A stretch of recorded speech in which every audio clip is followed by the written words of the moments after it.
this down to short person height. Thank you. I get to discuss the hot topics for tonight. So we're going to start with site development standards. That's things like floor area ratio, lot coverage, height, building height. We know that's sparked a lot of interest from people in the community, so we're going to start there. The way this portion of the presentation is going to work is we're going to just quickly summarize what the changes were, then we're going to take a step back for people who might not be familiar with some of this jargon or what some of this stuff means, explain it thoroughly, compare it to current regulations, and then kind of recap what the changes were again. So you're going to be hearing these twice, at least for this section. So we're going to start with the side setbacks. The big changes here were for the R3, R4, and R5 districts. For R4 and R5, we've made the sidebacks more restrictive. We've eliminated the automatic 5-foot side setback for undersized lots, and we've replaced it with a sliding scale that slowly lessens the amount of side setback depending on how small your lot is. We've also prohibited ground level type encroachments that would go into that 5-foot area. For the R3 district, it's a little bit different. We've kept current standards in place for new construction. For additions to existing homes, we've provided the same kind of relief we're suggesting for the R5 district, where there would be a gradual reduction of the side setbacks, getting down to an absolute minimum of 8 feet if your lot were small enough. Again, restricting ground level encroachments within that 8-foot area. So I'm going to step back now. You heard them, summarize them, but we're going to explain this a little bit further. So for those who don't already know, and some of you may, so forgive me if this is already too familiar for you, but side setback is the distance between the principal structure and the side lot line. And if we're thinking about a single family district, this is your home. So I wanted to point out that the side setback is actually, the distance between adjacent homes is much larger than the side setback. So if we're saying there's a 5-foot setback, it doesn't mean the homes are 5 feet apart. It means they're probably at least 10 feet apart and probably even more. So I just want to make sure everybody understands that. So we had the public meetings, we had the stakeholder sessions, we had an online survey, and we've got a lot of feedback from those and from elected officials and planning zoning commission members and staff members, and this is kind of what we heard from most people. There was a lot of concern about the small 5-foot setbacks that are in the R4 and R5 districts.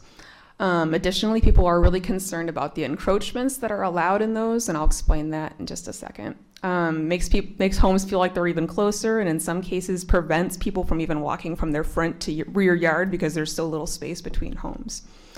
The R3 district, I think we had a lot more of a mixed reaction to the current standards. Some people feel like they're way too lenient. Some people feel like they are way too strict.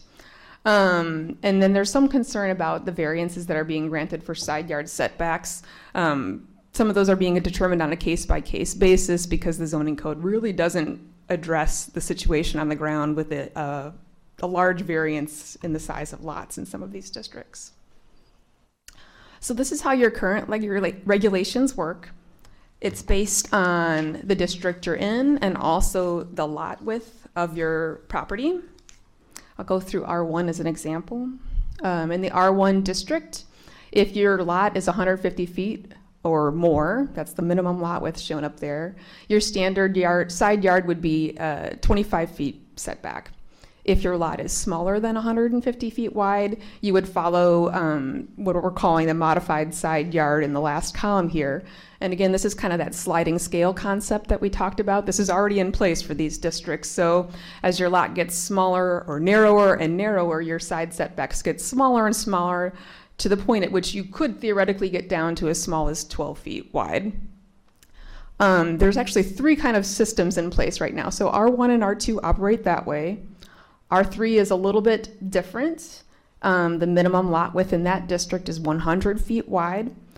If your lot is smaller than 100 feet, or if it's 100 feet, you have a 12-foot setback. If it's smaller than that, that setback still applies until you get down to about a 60-foot wide lot. So, and we'll show some visual examples of this in just a minute, but that sliding scale doesn't kick in until your lot gets below 60 feet wide, in which case then it starts to slowly get smaller and smaller. R4 and R5 operate under a completely different system, where if the lot is 60 feet wide, you have an 8-foot wide setback. If it goes below 60, to any degree, 59 feet would also apply. Your side setback goes from 8 feet to 5 feet. So instead of a gradual reduction, it just suddenly goes down to 5 feet.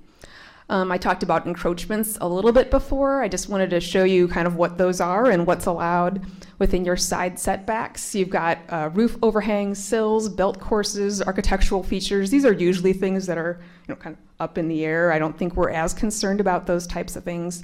There's also fireplaces and chimneys, which can go 2 feet into that setback. And there's air conditioning units or even generators, I believe, which don't have a specific distance, but they do take up quite a bit of room, and they're allowed to be in those side setbacks as well right now. So this is just kind of a top-down looking at what these lots would look like from the air to give you an idea of how your current regulations work.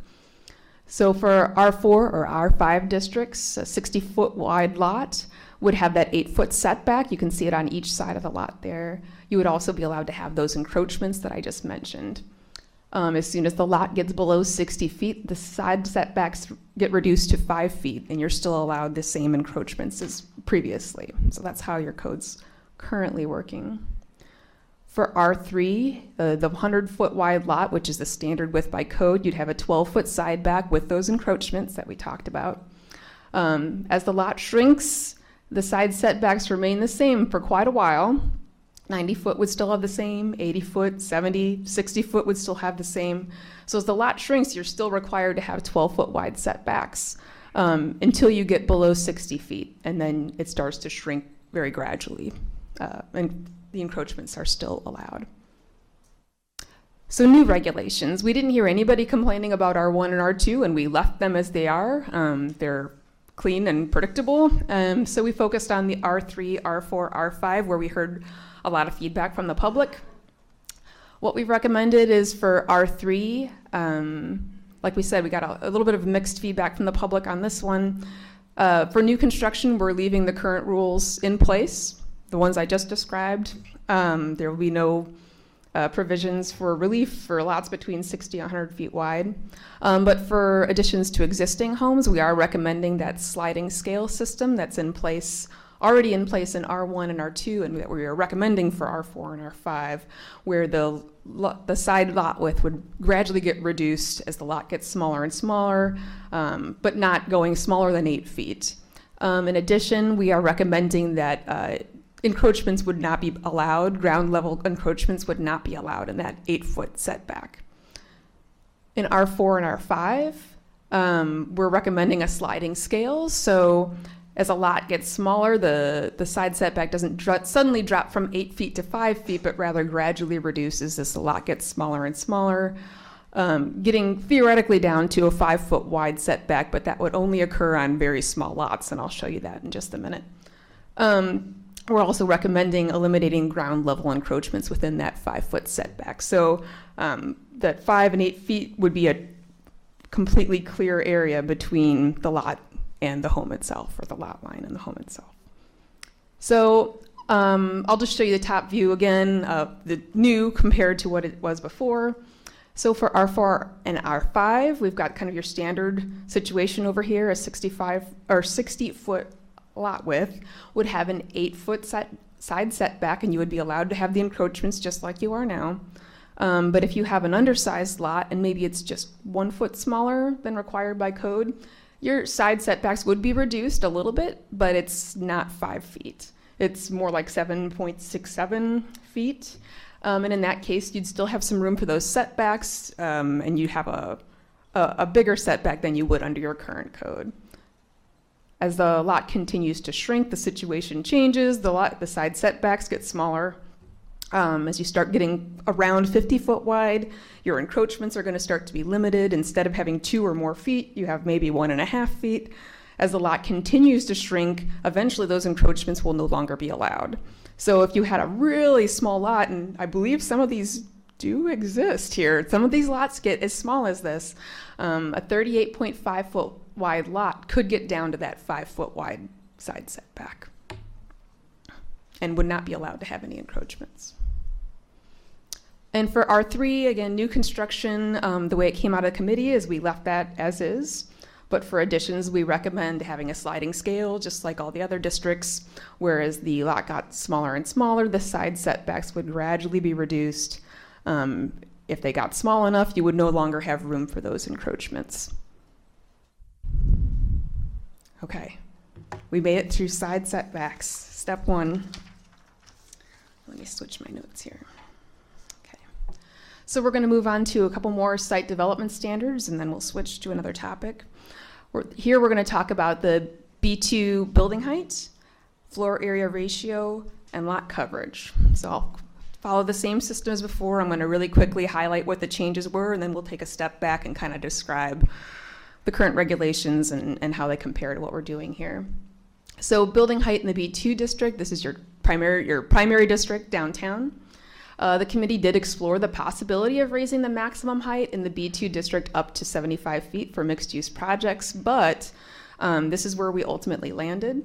For mixed-use projects, the height of the building can be between 55 and 65 feet, depending on location, and I'll explain this whole phase 1, phase 2 thing in just a minute here. For single-use buildings, the buildings can be 40 to 50 feet high, depending on location. And we've also modified the method of how these buildings are measured for the mixed-use properties. As far as floor area ratio goes, we've made it quite a bit more restrictive. You'll see if you look through the code and you've got an eagle eye and you compare, the actual numbers in the table won't be different. But the way that the measurement is being calculated is quite different, and it's making it a lot more restrictive, and we'll explain that in more detail in just a second here. And lot coverage wise, we just made a small adjustment to that.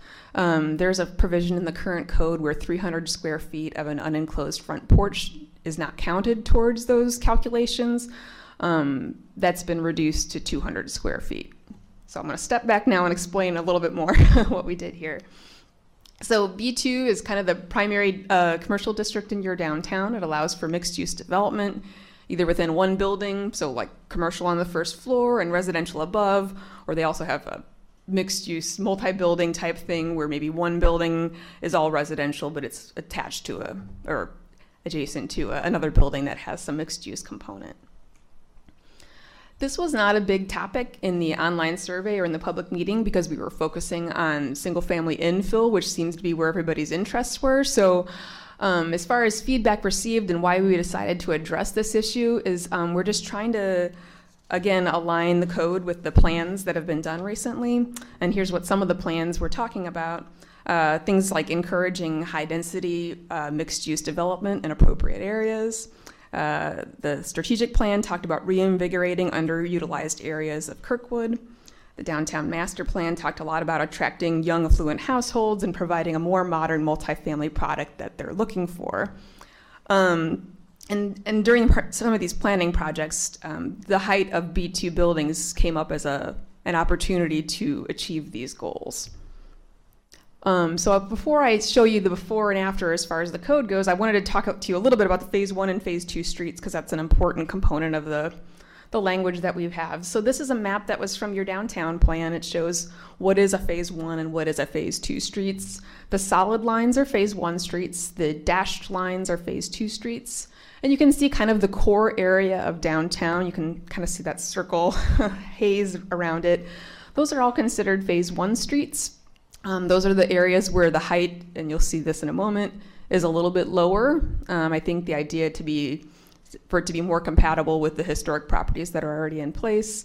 Phase 2 streets are a little bit more on the periphery where we're right now allowing for slightly taller buildings. So this is just a little visual example comparing current and proposed for standard and mixed use projects. So on the left-hand side, we're talking about kind of a standard single-use project. Current code allows 40 feet. New code language is showing, again, 40 feet for those phase 1 streets, that downtown core area. And an increase to 50 feet for the phase 2 more periphery areas of the downtown.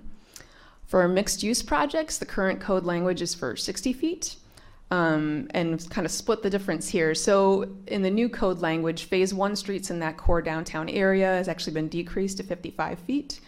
but on the periphery it's been increased to 65 feet. So quite a bit smaller than originally considered. And again, we slightly modified the way that these buildings are being measured to provide additional predictability for some of these taller properties. Okay.